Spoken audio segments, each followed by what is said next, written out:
So yeah, in Mirror Fenton, you are trapped in an old mannequin factory, and you are trapped in this eerie alternate reality, which you need to find a way to escape.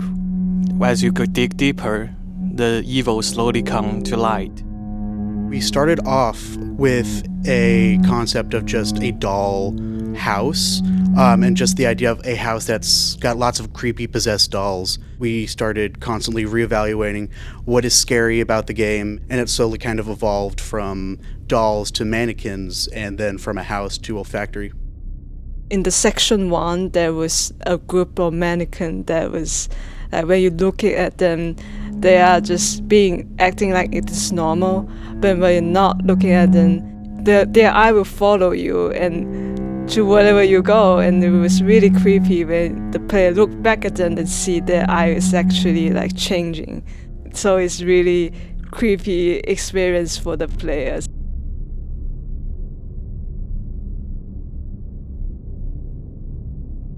Our main enemy is just a creature that is made of a bunch of creepy mannequin faces together. We really wanted to take the idea of one super strong enemy, one antagonist that the player would encounter many times throughout the game. And so we took inspiration from games like Alien Isolation, which have the one alien that's running around the ship. A horror encounter with a monster, which is brand new in the SMU student project. We like this concept a lot about this threatened encounter with the enemy. We had a lot of iterative process with this, and finally we reached to a good spot to bring a good experience to the player. And so we took that inspiration with the setting of the mannequin factory. Mannequins are extremely unsettling when you're not expecting to see so many of them. And so that mixed with the enemy, I think, helps make this game unique. I think what makes this game really stand out is our level of details of the environment, because this story is set in a factory that was built in 40 to 50 years ago. We did a lot of research on the factories back then. We really want to create this atmosphere and this environment that makes player really step into that time period and to explore this forgotten place from the past. Visually, we took a lot of inspiration from Japanese horror movies. A lot of them have kind of a blue tint over them, and so a lot of the game is kind of blue colored, just to kind of evoke that kind of sense of unease that those movies are really good at. I think my inspiration is mainly from Stranger Things. We have the real world that have some feel grinding, suggested of the 1980s horror movie style. And for the other world, we take inspiration of the game Control, that we created red vision effect of using custom sensor buffer to trying to choose which object that we want to render first, so which create a really ethereal and surreal atmosphere for the player to play it, and it really distinguished two different worlds. So we use a lot of post-processing effect to kind of create this atmosphere. I don't want to spoil too much, but right near the end of the game, we see a lot of rules of reality breaking. And I think that first moment when you step into a room where it's just everything is everywhere was a really impactful moment. And especially working with some of the musicians, their score was really able to sell that moment and make it just feel really big and weird and a little bit uncomfortable. My favorite part of the game is all these audio elements of the game, like the wonderful background music made by SMU, and the different sound trigger made by our programmers that really enhance the game's intensity. We have this section towards the end of the game. We call it the infinite hallway. And the player will just go around in circles until they figure out different parts of the puzzle to get out of the hallway. And I think it's really fun because players will think something's wrong and that they're stuck.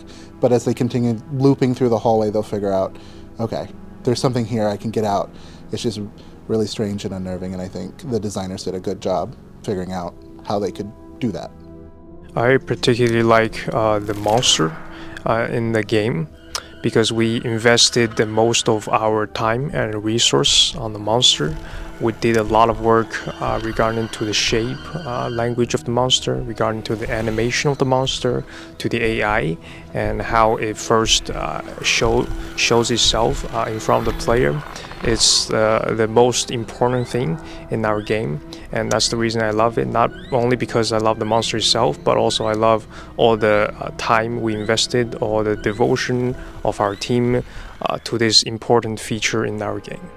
I think the first time the team felt really strongly about the game was when the first time somebody accidentally jumped, scared themselves. The designer making the level accidentally scared themselves making it.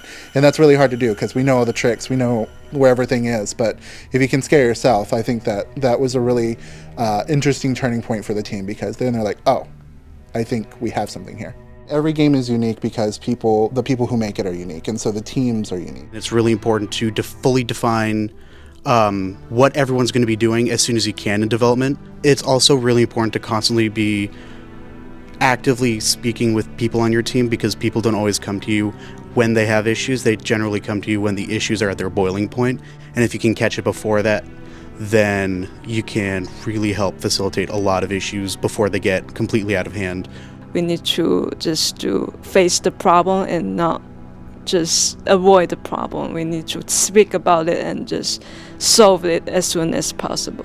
Some people can manage very well, but some people really need some help on breakdown tasks or having day-by-day stuff. So I think that's also very important. We learn that and we apply that to the later development. And the deadline is also very important. People always think they have 2 weeks to complete one job. So I learned a lot from trying to balancing my workflow for the benefit for the whole team as a lead. We only have 4 artists, including me, so every day I got a lot of requests from designers and programmers that we want this and we want that. Everything is like, if you can take 5 minutes or half an hour to make this, it will be the best. Be efficient, be patient, and be respectful, especially in those cases where there are emergent issues. We want to solve the problems. The iterative process is not only for the game, but also for the team as well. The team continues to learn, continues to develop during this iterative process. I think you guys should play our game. It's absolutely wonderful.